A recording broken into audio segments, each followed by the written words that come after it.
You said something that stood out earlier, and it's the first thing that stood out to me on this pay per view. So I'm glad you ended the AEW section with this comment because I'm going to start it off by repeating it. You said that the scaffolding look for the entrance for AEW was very on brand. Kudos to the WWE for finally changing what the hell that stage looked like because that was a they added the Roman pillars and they got all the Italian on us. Huh? They made it really Mm. Italian, a spaghetti, lasagna, fettuccine. They got all kinds of goddamn Italian on us, and it was a great look, a great vibe. They didn't have the big Titantron. There was people who actually had a view of the actual ring around the whole bowl. They didn't have to section off. That's the one where I ain't gonna hold you. The entrance fans were mad close to that fire. Well, Mad close to that fire. I don't want to hear shit. You get what you pay for. You wanted those goddamn Oh seats, no, I want baby. to burn. Big You kidding yeah. me? I want to feel the heat. They angled that shit a little bit too low and catch me on fire. I'm up. We good. So I came to this pay per view with a little bit of a concern. Mm. With AEW and WWE, I always make the comparison. It's 100 miles in opposite directions. AEW usually gives me way too much, way too fast. It's a goddamn NASCAR race. WWE usually goes the other way, and they're usually too goddamn slow, To a and complete point. they don't really do a whole lot. But I just came off of an AEW pay per view that actually felt very satisfying. I enjoyed It was paced well. watching the AEW. Right. It's like they slowed it down just a little bit, just enough to get me a chance to enjoy everything. So now my concern is oh no, I hope the theme doesn't slow it down more because I don't think this show can go any slower. But I was like, so let's see what we got going on here for Clash in Italy. They're in Tehran, Italy, which for the record, I don't know anything about Tehran. I don't think anyone outside of Italy does. So I kind of appreciated the brief moment they took to tell you what it was because the other clashes was Clash in Berlin. It wasn't Clash in Germany. Clash in Paris. It wasn't Clash in France. This one, for whatever reason, was Clash in Italy. It was the whole goddamn country. Mm. I was like, why is that? Oh, because you're in a town that isn't really globally known. Okay. So Sure. they gave us a few minutes where they were just like, oh, this is all the stuff that's happened here. What a historic city. And it's like, all right, cool. All right. It's it's no Sicily, but it's got its own thing going for it. All right. Nice petite little town. All right. Say what you want about it. This day brought a lot. I promise you, this day brought a lot of money to that little ass town, whatever you want to call it. Let me tell you something else. I I'm don't sure think you they brought a intend lot of money. I don't think they intended this. But not only did we get a very unique entranceway, and I know this is going to sound stupid to people, but it was big for me. Did you notice the gigantic staircases that were in that goddamn building? Yes, There I was thought like that was where the one, building was made. yeah. I'm sure it was also on the hard cam sign, but we only really see the hard cam view. There's these two gigantic staircases that go like, and I thought because every time I saw them, I saw security there. So I thought maybe there are people like not allowed on that. But then during the course of the show, you see people going up and down, food, bathroom, whatever. So I was like, oh, so everyone just has access to that. I'm like, how embarrassing must that be to be a security guard? Because when you're in a normal arena in the States, the steps are like this goddamn big. So if you're watching, it's such a shallow area, you can't even be in the steps. For anybody who's been in an arena in America, the ticket taker's at the top of the steps, out of the way, so people can go up and down. You could have parked a car on the staircases that were in this building. It was humongous, You could and have they fit stood out 3 seats per side, easy on those. easy, and they lit up. And they So lit when the up. light and when the lights go down for entrances, you see those lights go on. It looked like the Intuit Dome in Los Angeles. So I was like, oh, this was a very unique looking building. So I gotta give Mhm. him that. That was very, very cool to see. And we also kicked it off with money. It's the WWE Championship match. I refuse to call it undisputed because it's very, very disputed. But it's the WWE Championship match. It's Cody Rhodes and it's Gunther. And about 5 minutes into this match, see if you agree. My wife looks over at me. We're 5 minutes in. My wife looks over at me and goes, "Ugh, it's a Cody match. It's not a Gunther match." Cody's calling this bitch. And I get it. He's the champion. All right. He's the one making the money. He's one of the ones that drew the house. All right, I understand. But we're in Europe. We're in Italy. We're in the country that neighbors Austria, this man's home country. These people came to see some Gunther. And more importantly, they came to see a Gunther style match. We did not get that here. Cody, the drawn out, Cody is so paced. Everything is just, it's very, I mean, every now and then he'll look at the audience and he does, like every now and then you get a little something out of him, but it's IKEA, man. It's plug and play. It's this move into this move into this move. It's the opposite of the AEW effect, where everything goes at 100 miles an hour. You're watching this man, okay, and then the weird finish at the end with the foot under the rope, which I have to ask the question. If you're watching this now on YouTube, of course, youtube.com/@OUM network. How many of you out there actually know that that's a rule? Because I know that people know that grabbing the rope can cause a break of a submission hold or a pin. But how many of you actually know that a foot, a hand, any piece of your body simply being under the rope is a cause for a cease of the count and a break? Did anybody? I don't think. I thought it was a botch at one point. And then they explained it. Well, shout out to the commentary, because when it happened, they started to harp on that as like, oh, his feet was past the ropes, so it should have been. And I kind of took their word for it and was like, oh, okay, didn't know that, and just moved past. But very true. Did not know that at all. Actually, I was confused when it happened until he said it. I feel like a lot of people were confused. Because, yes, that is a rule. It has been a rule for a very long time. And it's just never really done a whole lot. I understand. But the problem with finishes like that is that when you have a finish like that and you don't have a pre-existing example, it's a very difficult sell. When it happens in the moment, it causes confusion. When you explain it after the fact, people might understand that. Oh, I get it. You don't want anybody getting injured by being in that position. It makes sense. I get why it's a rule.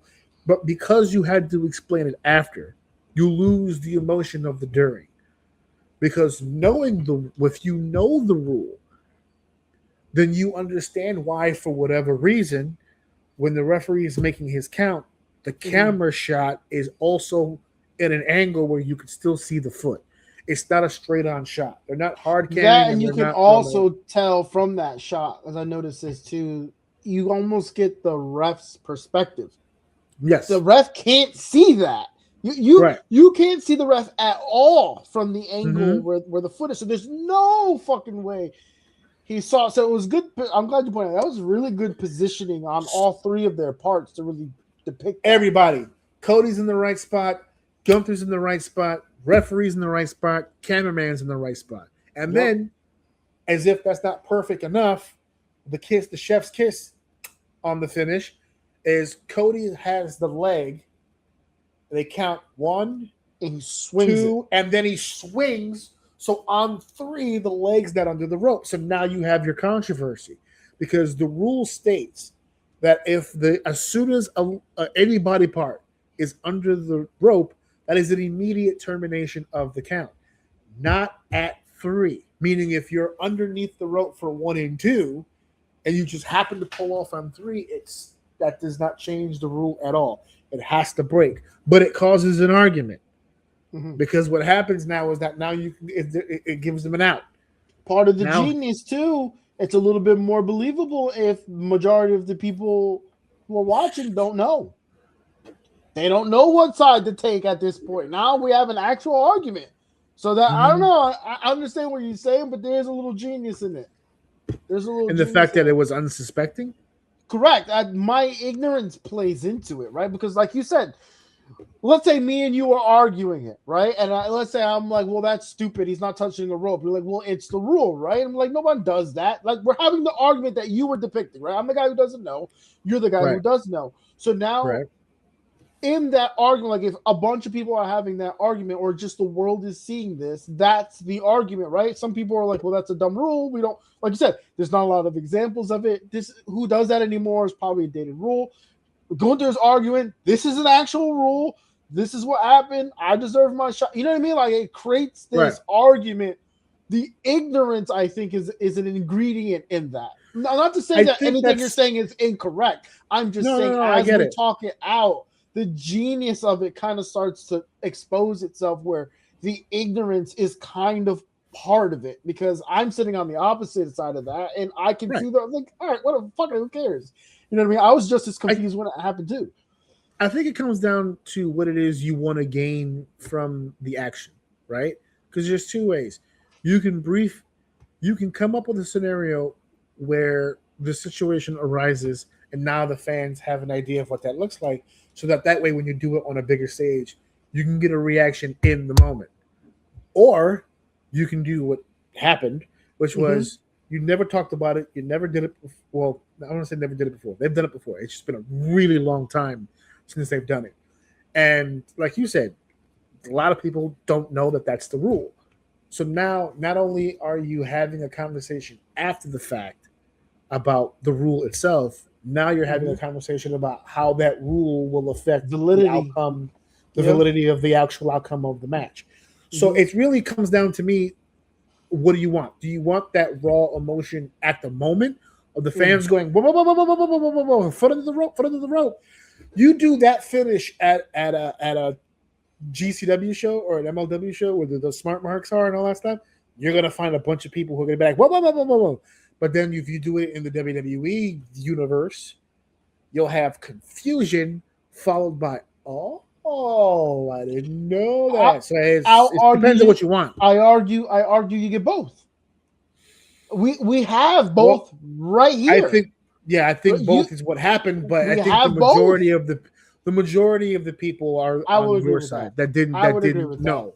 Because I saw that reaction online from people that were like, what the fuck is that finish? It's like, that's a legit finish.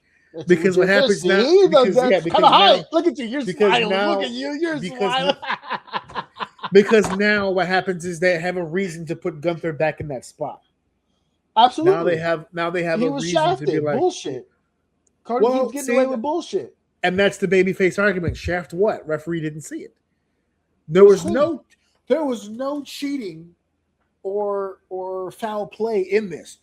Gunther executed a technique and a tactic that is completely legal and completely viable.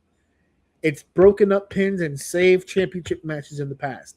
Cody, realizing in the moment that his foot was there and executing that yank right at the last minute, also smart. The referee is not out of position.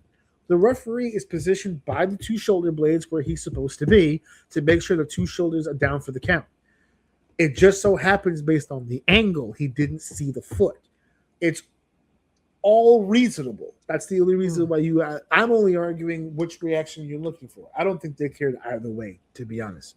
Because like you said, they got a little bit of both. But the majority of the people who are watching that, I think, didn't really understand the finish, which is fine because now they know.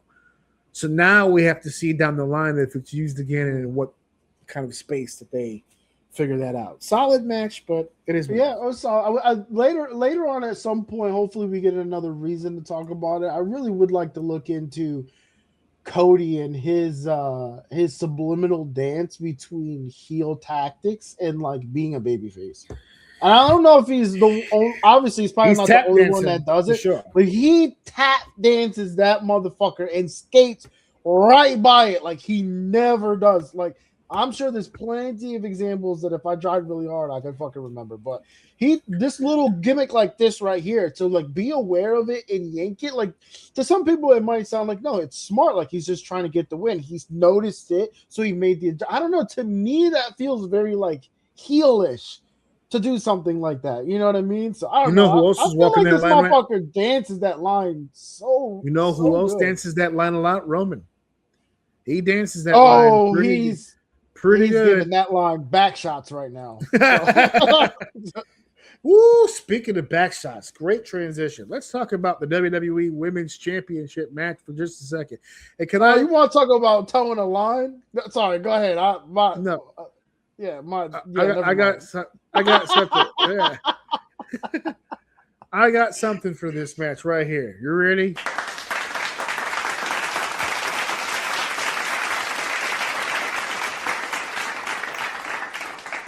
Fans of this show, they're probably thinking, oh, here he goes.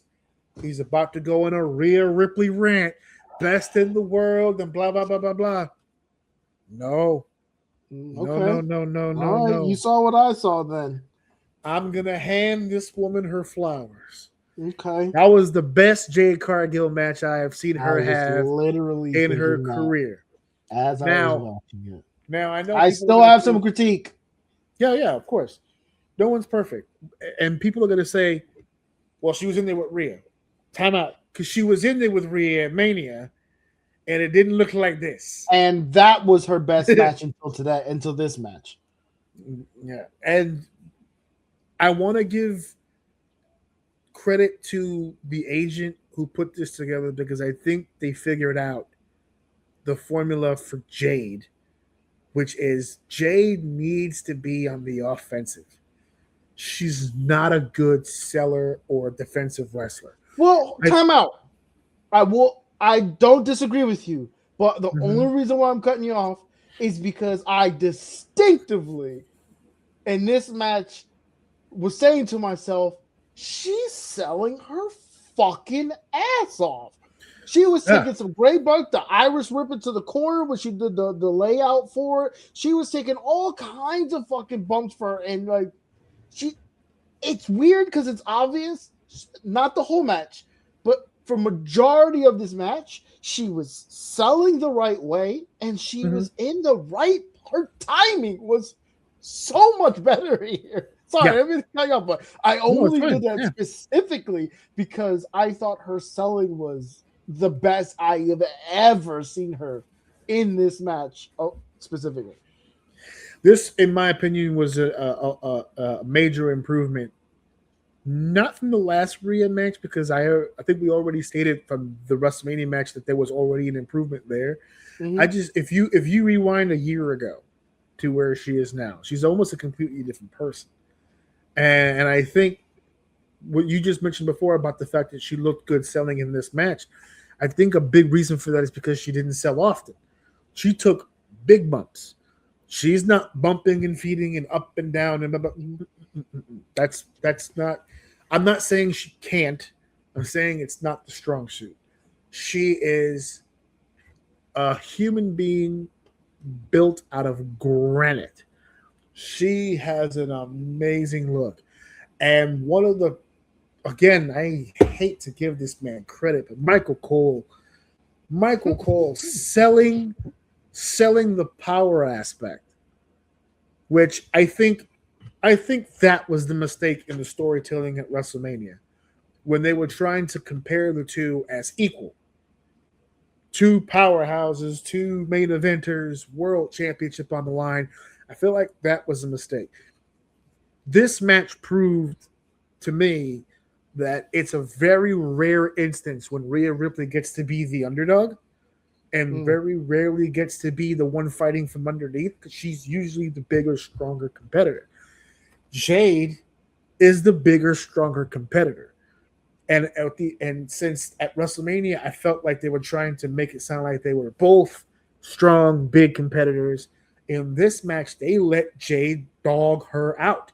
As a matter of fact, on commentary, they were like, have you ever seen Rhea just get physically dominated the way that she's being dominated here? They said on commentary that she's dominating the champion. She was busting out Scott Steiner push-ups. She was just like, whoa, that was another thing. On to the comment of her offense, he said she was better on offense. I will even not argue, but point out that she has been offensive. She has fought people smaller than her, but the whole point is to make her look like a monster. And there was something different in the water she drank today. She was striking really well. Her kicks look good. She was talking shit. She was wrestling a WWE match. She was snuffing her out and talking shit, and it looked good. Then she would pick her up slowly, talking shit, whip her like she was working the match, dude. My only I'm gonna get straight to it. My problem here is she wrestled Rhea Ripley. I know you said it at the top, but I'm pretty consistent in here that Rhea makes whoever she's going up against look good. But I hesitate to completely take that completely away from Jade because Rhea really took the ass end of this match. So although Rhea was doing the selling, which is a big part of that, Jade was doing the actions, man. She was in there, she really pissing the crowd off. She looked like she was supposed to, for the first time. I'm sorry. For the first time, it looked like she should have been in a high-profile match. For the first time. I'm the first guy. Always. Rhea can get in there with a broomstick. And if this match had happened in a vacuum, meaning there was no previous Rhea Ripley Jade matchup to base it off of, I probably would lean toward, Rhea makes another star. How about that? But I've already seen them compete, and I know that if the timing's off, if the pacing's off, if anything clunky happens, Rhea's not enough to make the match look extraordinary. This match to me looked extraordinary because, yes, Rhea bumped her ass off. She got a chance to be the cruiserweight. She got a chance to be the lightweight. She got in there. She was bouncing around like a goddamn rubber ball. She was going up there. Jade did. Listen to me when I'm saying this. I've been saying, how long have we been talking about Jade Cargill on this show? She's the shit. She's never going to get it.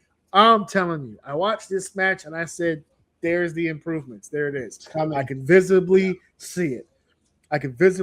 She's looking like a WWE main eventer in a match like this. Now, I need to see this with the other competitors before I'm sold that she's a main event star. But at least now that we have this match that we can put Exhibit A. Yeah, we have in the right circumstance. In the right circumstance, she can do it. And she could do it at a high level. And I especially like the fact that she was able to have this match without the baddies on the outside the entire match. They got their spots in toward the end, but for the most part, it was up, by the way. Yes, which they fucked up. And then Charlotte showed him how it was supposed to happen. Yep, that's exactly what my wife said, word for word. Because B-Fab mistimed the leg, and Jade was nervous that they weren't gonna do it. Thank you for saying that. This is another thing. Shout out to Jade for realizing the person fucked up. So she just put her leg on the rope on her own. She put the leg on her own. And then so she's going to grab the leg. She's panicking, goes, fuck this, puts it on the rope, so they do this. And then it comes down, and then she does this. And there it is. Okay, now the spot's complete. And then when they flip, Charlotte just goes, and that's why I'm on the main roster. It's like that guy.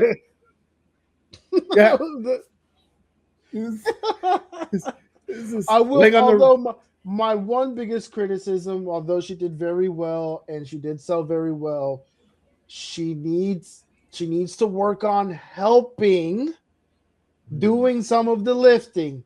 That razor's edge could have hurt both of them. And if it wasn't, you can say whatever you want. The commentary can say whatever the fuck they want about Jade being a powerhouse. Rhea raw dogged that. She threw that woman with all her fucking might to save both of their asses. Yeah, we have a term for that. It's called sandbagging, and she definitely did that. She sandbagged. I don't know if she mistimed. I don't know if she just didn't know how to help with her body. I don't know. Because of gotta be careful with that. because of the way the match was going up until that point, I'm going to give her the benefit of the doubt and just say it was mistimed. Because based on the way that match was flowing, and you can see on both of them they were feeling it, I don't think she would have intentionally just said, "Okay, Mitch." It looked like Jade may have thought it was a reversal, and it wasn't. So because the weight was the weight looked like it was on her hips and below, rather than giving her that leverage to like kind of get her up and over. And it looked like Rhea was like kind of losing her, and she just like lunged and threw her forward.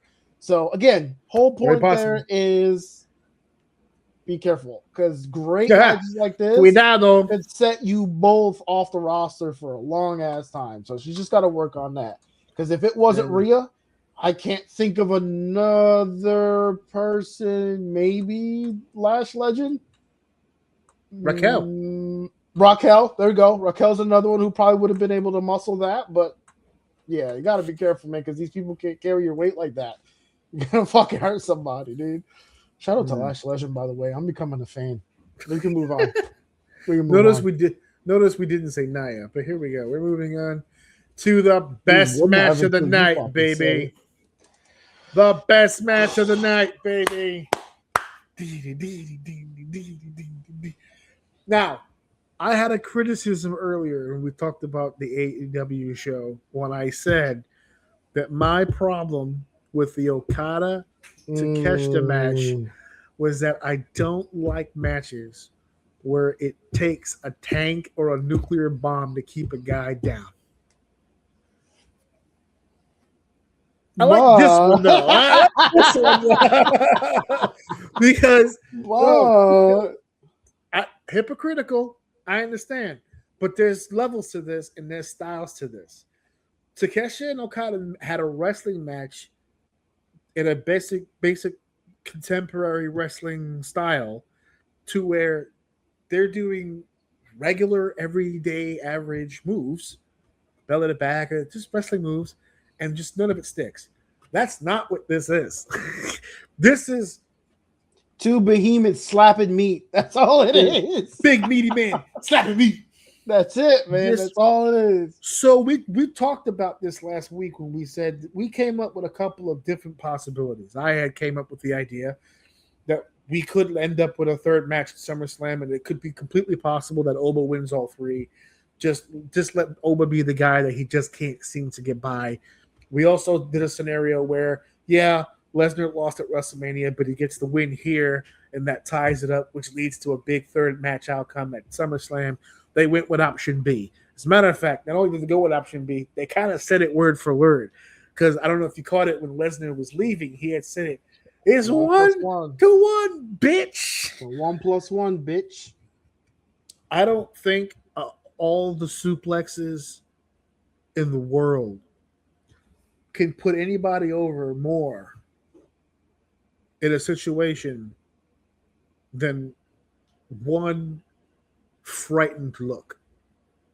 Because I have seen Brock Lesnar suplex many a foe all on the top of their head. And I've seen people kick out of the suplexes.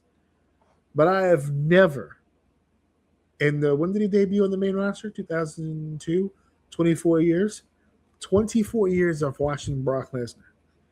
Not when he was facing The Undertaker, not when he was facing Goldberg, not when he was facing Kane, nobody. I have never seen Brock Lesnar show a frightened face in my life. But when he was hitting Oba Femi with F5 after F5 after F5 and dumping him on his head and taking him to the outside and putting him through the table and putting him in the... And he could not beat this man. And he had that last kick out, and Brock Lesnar had that face of pure fear and terror. I said to myself, he must absolutely be in love with the human being that is Oba Femi. Because I have never seen this man unload like he did against Oba Femi and still win the match, which is crazy. How many Brock Lesnar matches? And before I finish the sentence, just know the answer is 0. How many Brock Lesnar Spoiler matches? alert. How many Brock Lesnar matches have you seen Brock Lesnar win and then go, woof, damn, I don't think he should have won that. He was like that close. He was like that close. Not It's many. cool because the way that they started it and the way that Brock obliterated Oba, for Oba still to get some shit off, but really just kind of get hammered into the ground. I love the way that they did that because it makes them look so old, like it makes them look so evenly matched that the difference that we could argue the difference in that match going the way that it did is because Brock jumped him in the beginning and never let go of the gas until he kind of started the gas out a little bit with him on the outside, put him through the table in the way that he popped up. But that's and the walked story. Back into the ring. It's like, what the fuck? Like, that's where the face came in. Yeah, he's never unloaded to the point where he's gassed out, and it wasn't enough. Right. And how many times in Brock Lesnar's, and this is an honest question because I don't know how many, so I don't know if it's 0, but I'm assuming it is. How many times in Brock Lesnar's career did he ever feel like he needed to get the jump on someone in order to win the match? Otherwise, he wouldn't have done that. Off the top of my head, I don't see. The only time that I could probably ever remember where he just jumped right at his opponent, I think it might have been Angle, but that was only that out of anger or was out of necessity? Because it was frustrating. It was more frustration because of the storyline at the time is that Kurt kept egging him, but Brock couldn't get his hands on him. So like he kept like hitting him from behind and running, and it was like a bunch of like jabs here and there, and he was just so sick of it. That's more of like I got you in the ring now, and I'm gonna fucking destroy you type shit. Right, and then he did, which is not what happened here. right, exactly, and I feel like the vibe here is he did it because it was like more of a strategy than it was like I can't wait to break you in half. I think it's a little bit of both. It tells the fact that the strategy was there. It tells the story of I took you for granted last time, and now you think you ain't you're about better to than make me. Me look like no bitch. Yeah, exactly. So this time I'm gonna make short work of you. I'm gonna beat you in 2 minutes. I'm gonna play around with you. Yeah. Like I did then he did everything he could to get it done inside of 2 minutes, and he didn't put him away. And he didn't even test the water, right? He didn't do like 1, 2, and then let me see if he's done with that. No, he just went straight to like 4 for the kill. He wanted the kill instantly, no questions asked. You're dead here. Didn't work. And I was saying before about there was a match that we talked about earlier where I was like, put that one in wrestling school. Don't put this whole match in wrestling school. Put the reaction to the F5s in wrestling school, because this is a perfect example of protecting a finish. 9 times out of 10, if Brock Lesnar is hitting you with an F5, it's done. And if he hits you with more than one F5, it's usually because he's not trying to beat you, he's trying to send a message. He tried to do both here. He tried to beat Oma and send a message with multiple F5s, and he couldn't put the kid away. It couldn't happen. And then that face that I wish I could snapshot, put it on the screen right now, that face of absolute fear and terror. And let's not also look past the body language of frustration after hitting those 4 F5s, and then a bunch of shit happening, and then he hits a 5th.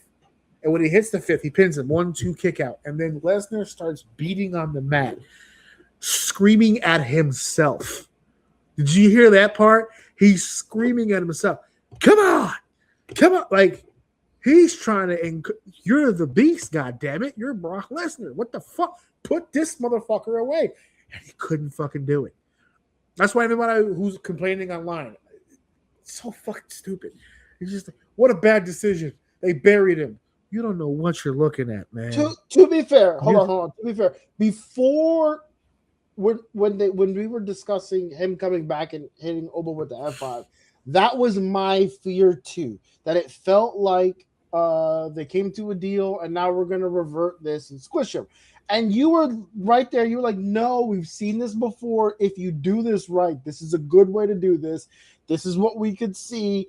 I couldn't envision it. I've never seen it. So I can't envision it. All I see is shit like that happen where we've made a pivot. It's an obvious pivot. It's right in front of us. And now we're about to change course and people are about to get, their whole build is going to get destroyed, yada, yada, yada. Then they come in and do it like this. Like even in the moment when he jumps right on him, hits him with the F5. I'm like, oh, fuck, here we go, right? And then he hits him again. And I'm thinking, all right, here we go. 1, 2, 3. But then he picks him up and does it again. So just the psychology alone of him not pinning him after 2 of them sent a different message to me. So then he kept going and then he pinned him and kicked out. And I'm like, wait a minute, we're doing something different. As it started to play out, oh, so you are going to kill him, but you're not going to kill him. You're not going to squish him. You're going to attempt to squish him and just barely fucking get away with it. And Oba's still looking at you in your face, only to come back out on Monday in the tournament match, walk into the ring, slap 5 grown men in the face, only to go to the middle of the ring and do your talk. Like that shit's fire. We didn't kill this man. He's actually more up off of that loss to me than I thought could have ever happened. He's still smacking people in the face. And Brock, if you're asking me, Brock is still worried about this match. He's acting tough because he got the win. But he's in his head right now. And the way they depict that with this match, I wouldn't have seen it. You could not tell me this was going to happen. But we're here now. Yeah. And Oba is as big as ever. And he just took an L to Brock Lesnar. He's bigger now than after WrestleMania. And and the way that I can explain this now to people is that going into WrestleMania, he was the fan favorite. They wanted him to beat Lesnar. But in everybody's mind, it's still up for debate. Can he defeat the Beast? Is the question. Then we went to WrestleMania and we saw him defeat the Beast. So now it's believable that he can. But is he better than Brock? Still a debate. Then we have the second match where Brock throws everything with the kitchen sink at this motherfucker and he can't beat him. And it keeps going and it keeps going and it keeps going. And now he's showing fear. He's questioning himself. It's a whole deal. He finally beats Oba. And if you look at the again, all body language, when he beats Oba, look at how gleeful, look at how absolutely happy Brock Lesnar is. He feels like a brand new man. He's God damn it, yes, motherfucker, God damn it, yes, I fucking do it. I told you I could beat him. I told you I could beat him. That was a man who wasn't sure he could beat Oba until he did. Yeah. Or so even now, if you don't see it that way, it's the man that doesn't behave that way. No, but he's never behaved that way. He was gonna because he expects it. There's no question. Yes, there's no question. Until Oba. So now, based on how you saw WrestleMania, and now based on how you've seen Clash in Italy, in the rematch, in the rubber match to settle the score, explain to me now, who do you think the absolute favorite to win is? It's Oba. It's still Oba. Yeah, because when Lesnar was, but see, he's not the fan favorite anymore. He is the overall favorite to win. Can I because it's been established that he has a problem beating Oba fans. Can I ask for a stipulation? I kind of want a stipulation here. Oh, okay, here we go. Hold on. You have to get. What stipulation would you put on this final match? If you need to think, I got mine. I have one in my head right now. I'll go first so you can do your big review. Yeah. I would go based on everything that I've seen so far. I would go Falls Count Anywhere. That's what Okay. That's not bad. That's not bad. I want. Oh no! I'm sorry. That was the wrong stipulation. I'm sorry. That's not what I'm thinking of in my head. Last Man Standing is what I was thinking in my head. Last Man Standing. Okay. Where they have to answer the 10 count. That one is the one that I'm thinking in my head. I was thinking best of 3. I was thinking best of 3. Make him pin me more than once. Now, I like the knock him down and he don't get up. That's cool. I also like the idea of not only did I pin you once, though, I pinned you twice. I thought that would be cool too. The only reason why I kind of don't like it is that they worked really hard to showcase to the audience that it's extremely difficult to get one pin. In a 2 out of 3 falls match, sometimes my biggest hate of those matches is because they know they're going 2 falls. That first fall usually comes pretty quick. 1-on-1. Yeah. Okay. Even if it's just the 1-2, that first one comes really quick. And since everything was already designed to let the audience know that neither one of these men can't really. Sense. That's why I picked Last Man Standing, because you have to defeat your opponent so bad he doesn't get up at all. I think honestly, that makes a little bit more sense in this. And I even have the visual in my head of Lesnar being in the middle of the ring trying to answer the count. He doesn't answer the count. He's laying there. They announce Oba the winner, and Oba goes over Lesnar's body with the taunt. The Conqueror just tamed the beast. He conquered the beast. With that, though, regardless, I really think they should put a stipulation on this. This is one that I want. It's going to have a stipulation. I wouldn't hate. I'm almost calling for one for this. Just choose the right one. You know what I mean? Don't make it like I don't want them to do a cage. Some bullshit. No Don't cage. Put them in a cage. Let these animals run wild. Yeah. That's another aspect of the Last Man Standing that I like. They can do it anywhere. Yeah. It didn't even have to be in the ring. But for a 6 minutes match, we definitely got 30 minutes off that motherfucker. That's for sure. This was good. This was a good one. Damn. And then we're back. Well, okay. Way to be humbled. You know what I mean? You don't want your audience to be too fucking excited about everything that's happening. No. We don't need to spend too much time on this, dude. This is I'm not sold on Sol Ruka, dude. Sold? I'm not even. I know sold is actually a bad phrase for that because I'm not even fucking. I'm not watching the commercials. Soul would give the insinuation that she deserves to be here, but she's not there yet. I am underneath Soul. Yeah, I am too. I don't know why I said if she was in a box in front of a Target that somebody wrote on a crayon with arrows that said free stuff. And it was so ropey in there, I'd fucking kick the box over and go into Target and buy some shit. I might even set the box on fire. I don't know. It depends on what I have in my hand at that time. I'm very hypocritical when I say this because I'm sure there's plenty of things I am okay with. So I'm gonna stand in this comment and say that I understand I'm being hypocritical. I don't like them forcing Sol Ruka down my throat. They've been doing that since the end of Mania, where she had that interview saying, I'm going to do whatever it takes to get on the next Mania. Okay, cool. That's cute. Now, I feel like I see her she's like the most consistent on TV wrestler that I've personally seen. I'm being dramatic. But they really are trying to do something with her, and it just feels weird. And I'm never a fan of handing someone a belt in hopes that the belt does something for the person.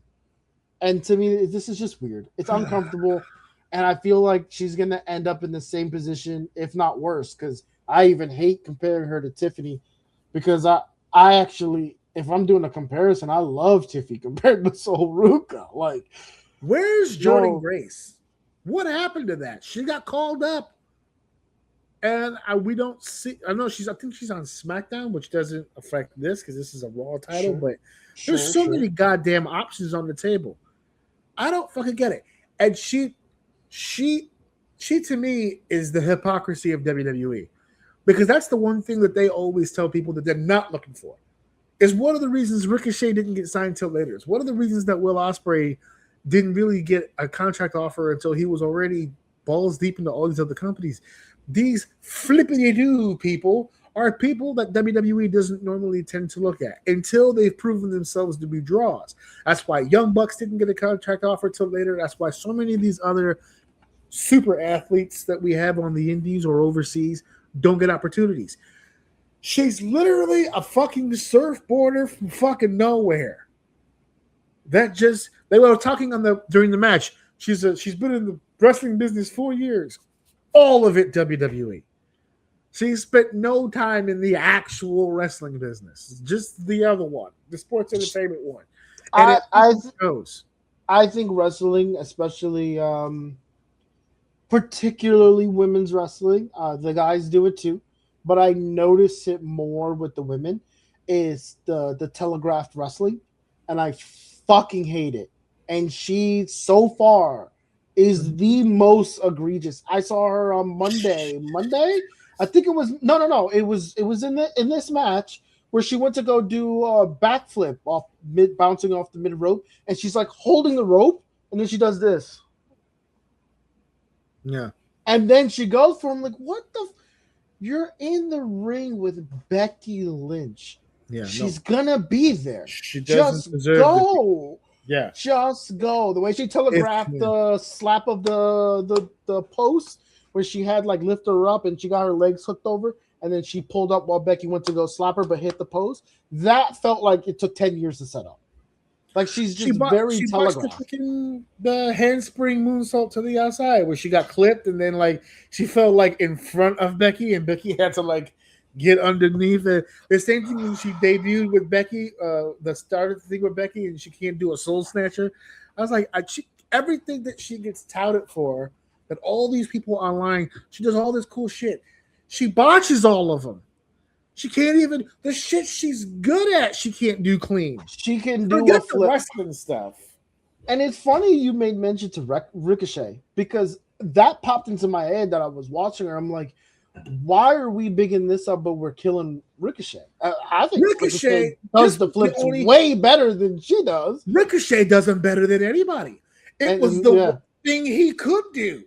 He really can't do shit else but that.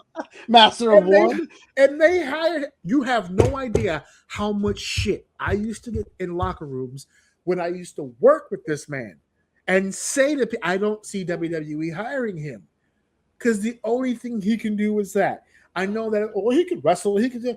I'm telling you, I've been with the guy in the locker room. I don't get the mentality. I've called the guys matches. I don't see the same thing that other people see. I enjoy the athleticism. That's amazing. That can make money. That could be an attraction. That's why I put him in the same category with the Young Bucks. Attractions. You let them do their thing, and it's fucking amazing. But if you ask them to have a wrestling match, they everything gets all haywire in their heads. Everything goes nuts. So when he got hired by WWE, everyone looked at me and said, see, I told you. And I said, okay, I'll put money right now that he's going to go to the WWE and all that shit that you like about him, they're going to take it all the fuck away from him, and they're going to try to make him do all this shit he can't do because he can't fucking do it. And that's exactly what they did. And it got to the point where people were annoyed with him. There's the famous clip of Drew McIntyre telling him to shut up mid-promo because they didn't fucking respect this fucking guy. That's what it came down to. They really didn't respect fucking Ricochet. That's why he was held down. That's why they tried to fucking put him underneath the goddamn jail. They buried him so goddamn deep. And that's why now he's acting a goddamn fool in AEW because there's no adult in the room. The kids are able to do whatever they want to do. And he's having a fucking blast right now being bald. Which, by the way, that Ricochet chant, bald, is now no longer a Ricochet chant. Which goes to show how not over. That's another thing. People was like, I told you he'd go over in AEW. Look, they're chanting bald at him. Hey, now chant bald at every bald wrestler. So it was not even MJF. They were doing bald because they wanted him to go bald. Because they were chanting bald at MJF at the potential of him being bald. He didn't even get bald. That's how not over he is. And she does the same shit but worse. She can't even do what he does. She does similar type moves, but she fucks him up. She has no time. I'm not saying this in the manner of actual physical attraction or looks. I'm talking about the it look. right? Oh no, Like if I she's make it gorgeous. Yeah, She's I'm not gorgeous, but again. you I'm can't. not talking about her, but that's what I'm not Yeah, talking about her prettiness. I'm talking yeah. about the look. I'll give you an example. Jade Cargill. She has the look. There are Mm-hmm. other looks, right? Like I would say Rhea Ripley also has the look. She doesn't have the same physique. I'm not talking about physique. I'm talking about the look. She is not even fucking close to a look. I look at her and I barely see whatever belt she's holding right now, let alone the look. So I I see don't know. women that I see women that look. I get when I walk out of 7-Elevens and see women that look like that. I go the other way. I try to keep my change in my pocket. You can see women that look like that in Atlantic City all the time, and that's not a compliment. I'm just saying that this is the job where, as good as you may look, and she's not a horrible looking person, you have to at some. What was that AJ Styles said? At some point, the bell has to ring. Mm, And she is a fucking dangerous person to be in the goddamn ring with. she's very You sexy. don't know what part of her body is coming at you first. You can catch a knee, you can catch a foot, you can catch a fucking head, an elbow. Who Oh fucking no, that's knows? no, that's okay. I would argue she's the safest wrestler because she's gonna wait until you're ready, and then as soon as you give me the thumbs up, then I'll do my backflip. Dude, that's what makes it ready. Can you imagine stopping your whole momentum to a complete halt? Completely disarraying any illusion that you're going to do a wrestling move by looking behind you and calculating the time and waiting for you to get to your feet so that everything is perfect, and then going off the top rope and still fucking it up. You know how fucking weird, you know how fucking stupid that is? I I don't saw the fucking whole get it. match the first time, but I was kind of like in the middle of doing something at the same time. So today, before we got back, I was like, I want to watch the Sol Ruka match again, just in case there's something that I missed. I watched the first 5 minutes of that shit, and I was like, yeah, I saw everything I needed to see. I didn't like it. I was like, nah, Not only that, but I see what I see. you've seen everything you need to see from her moving forward. And I am gonna give her time and grace to be on the main roster and to get more experience outside of Becky Lynch. Because you know what? Maybe it was just the chemistry with Becky. Who fucking knows? I Maybe she gets in there with Rhea and it's different. Maybe she gets in there with Bianca when she comes back and it's different. Maybe she gets in there with Bailey and it's different. Maybe she gets in there with Charlotte and it's different. Maybe she gets in there with Alexa and it's different. I don't know. Let's spread the wealth.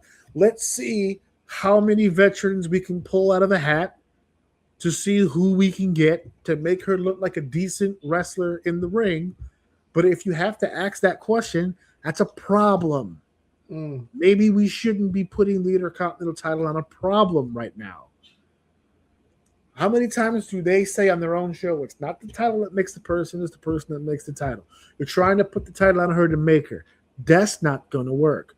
No, You I tried don't it like with this. Maxine. You gave it back to Becky. You tried putting Nikki in there with her. Becky must feel like R. Kelly right now. She's fighting for her goddamn life out here, son.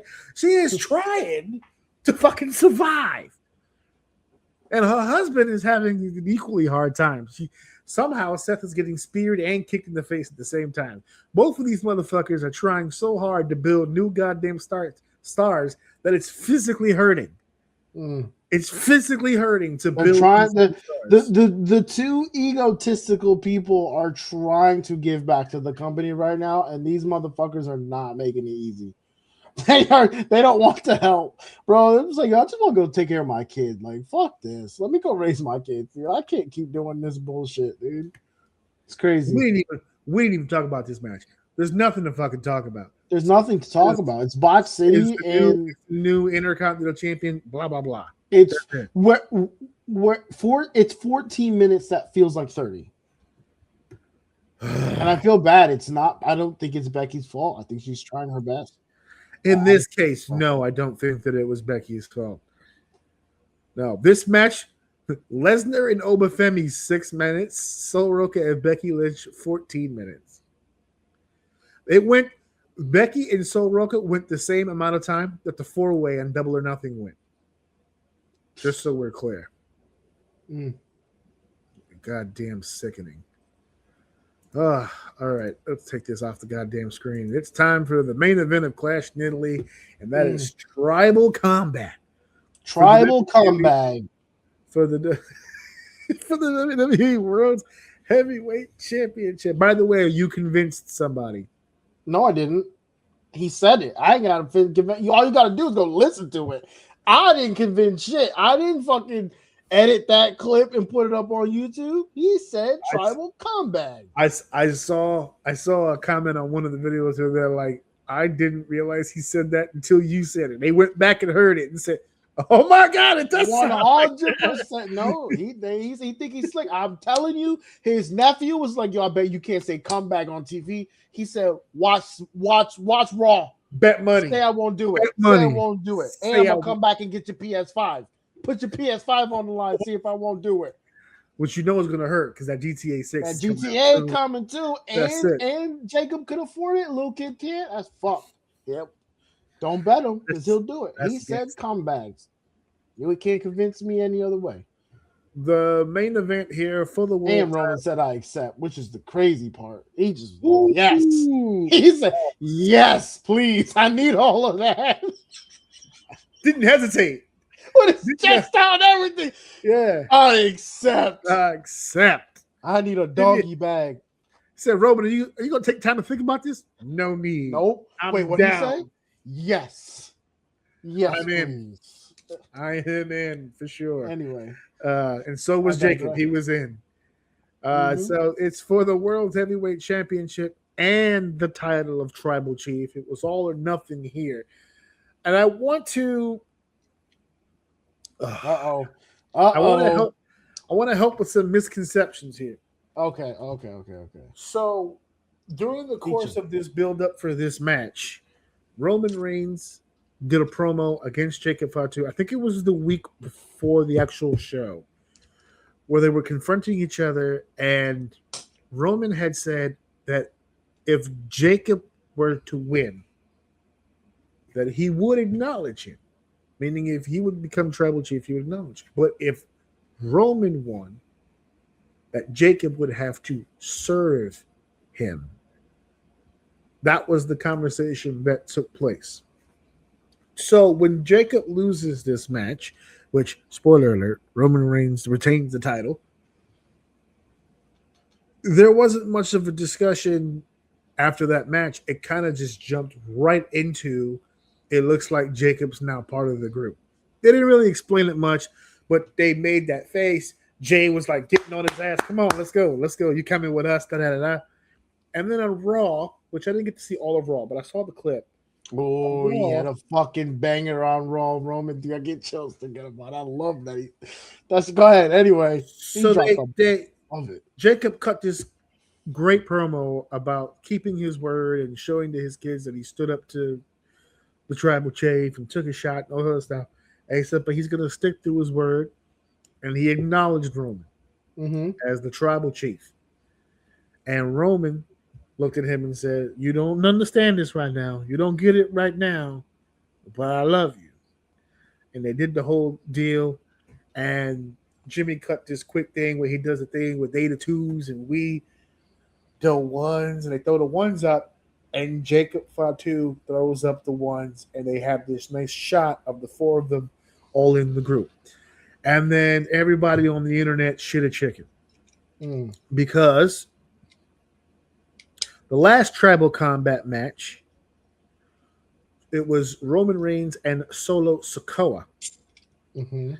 And Roman Reigns won the match, thus regaining his title as tribal chief and retaining his Ulafala. But I remember that. It's called the Ulafala, but I love when Cornette calls it the Ula Waffle. You know, it's pretty cool. But Solo did not serve Roman when he lost. In fact, he already had a group that they were calling the Bloodline, and when they lost, they became the MFTs or whatever they're. Before they got released, they were the MFTs or whatever the case may be. So people were like, "Well, that doesn't make sense. Solo didn't have to serve Roman when he lost." That wasn't the stipulation. That wasn't the stipulation. People also forget that Solo Sikoa was the second tribal combat match. This one with Jacob is the third. The first one was Roman and Jey Uso. Mm-hmm. And that was the stipulation again.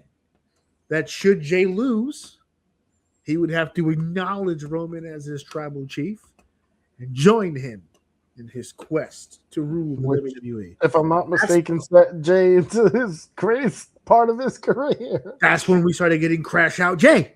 That's when we got Bloodline. That's how the Bloodline literally began. It was tribal combat, bringing in Jey and Jimmy not wanting Jey to do this shit by himself, and it became the three of them. Then Sammy got involved, then Solo got involved, it became a whole thing. But the Bloodline was literally built off of the back of tribal combat. So when people say, well, the stipulation doesn't make any sense. Solo didn't have to serve. Solo didn't have to serve because that wasn't the goddamn stipulation. The only stipulation was the Ula Fala. That Ula Fala was not on the line here. Roman, if you notice, came to the ring with the Ula Fala. The Ula Fala and the title in question, well, the tribal chief, was not on the line. Roman came to the ring as the tribal chief. Jacob Fatu was in search to usurp him as tribal chief. When Jey not even technically, he didn't give a fuck about the tribal part. He just wanted the belt. He said no. He later cleaned it up and did say, that he wanted tribal chief because he wanted with Kane with the title. The first promo he cut, he said he didn't give a damn about. I misunderstood it then. Okay. No. You understood it fine because when Jacob initially challenged Roman, he did say he didn't give a damn about tribal chief. He just wanted the things that came with being tribal chief. He wanted the money, the cars, the good life for his family. You realize that's what comes with it.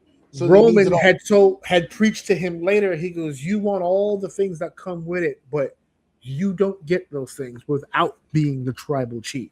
And that's when Jacob was like, "Well, it looks like then I'm coming to be the tribal chief because I want that shit and I want it to come to me." So then he did clean it up eventually. But yeah, that was the whole thought process going into the match. So for everybody who seemed to be confused, it wasn't the stipulation at the time. I thought this was a solid match. I thought it was really good. It was definitely the main event of this card. For me, felt like the main event. I love the fact that they're elevating Jacob. I don't like the fact that it took 2 losses to get there. But I like him in the Bloodline because for everybody who keeps saying I'm sick of the Bloodline, this is a different bloodline. I feel like this bloodline is like fragile. Really? No. They have the potential to be dangerous because of the 4 involved. These are 4 main event players all on the same team right now. To back up what you're saying, I want to say what I'm thinking you're saying.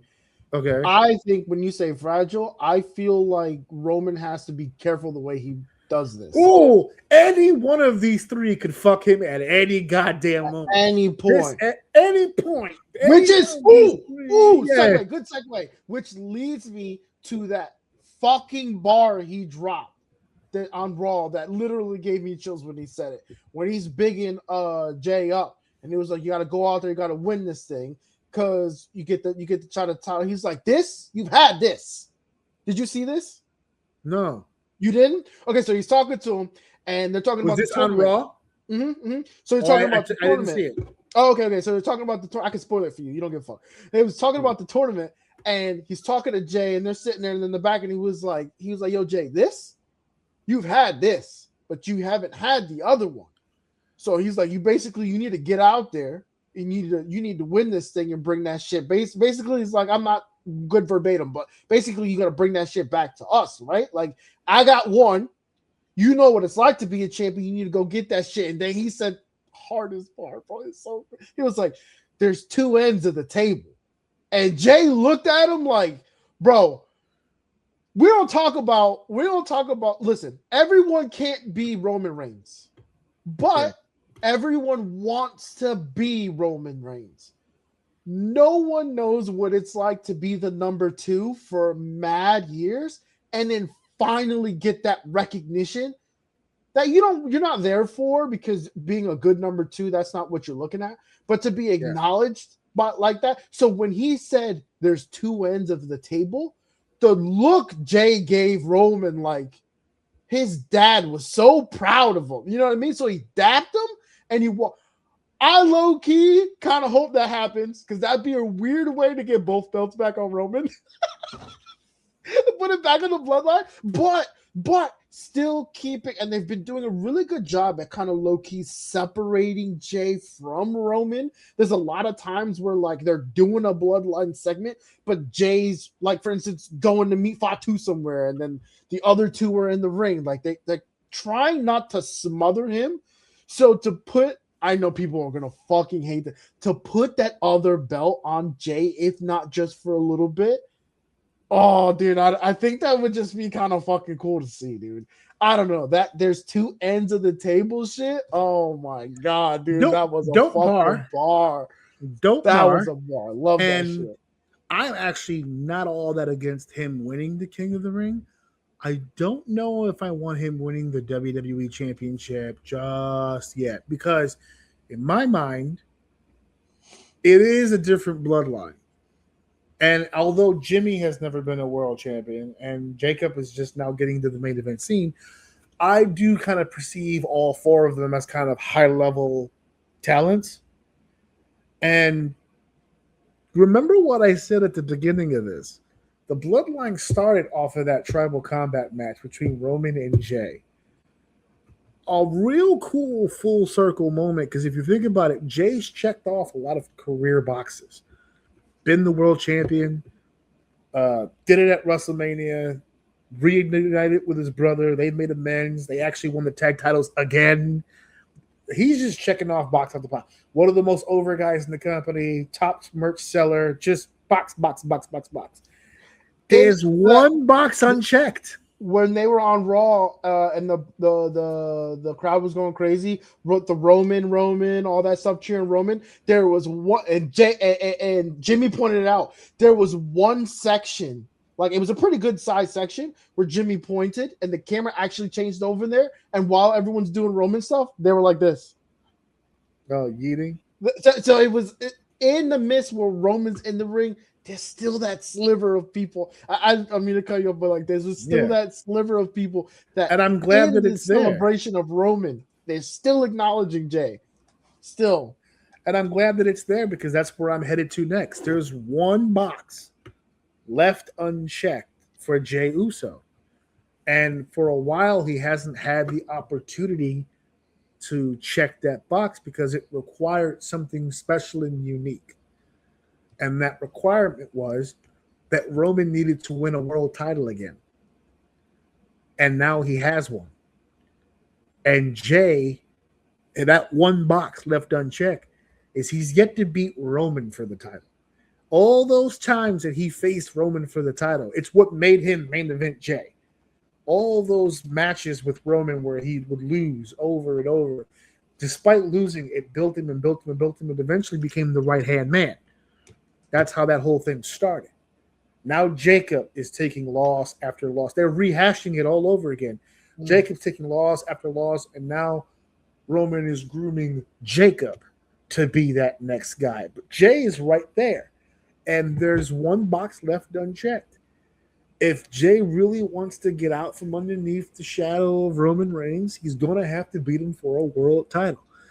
Now, if he wins the King of the Ring, sure, he could challenge Cody Rhodes for the WWE Championship. He could challenge Roman Reigns for the World's Heavyweight Championship. There are many an opportunity on the table. And the Jey Uso that fought Roman Reigns for those titles in the past, not the same Jey Uso that's competing today. That is a superior money match in today's WWE. I like that story. I just don't want to end what's happening right now too fast. So, which is ironic, because there's so many people online that want it overnight now. They don't want the bloodline. They don't want the bloodline to exist right now. And I don't hold that shit against people, because fans are fans and they're not worried about business. The bloodline being back together is more of a business decision. I don't hold fans to that. They shouldn't be worried about the business aspect of it. The fans want to watch good wrestling and good entertainment. They're over the bloodline. So I give it to them. Mm-hmm. I as a person in the industry, I love the bloodline. They print money. They print money. So I'm not even worried about that. But as a fan, I get it. I Yeah. get it. It's been a while. I understand.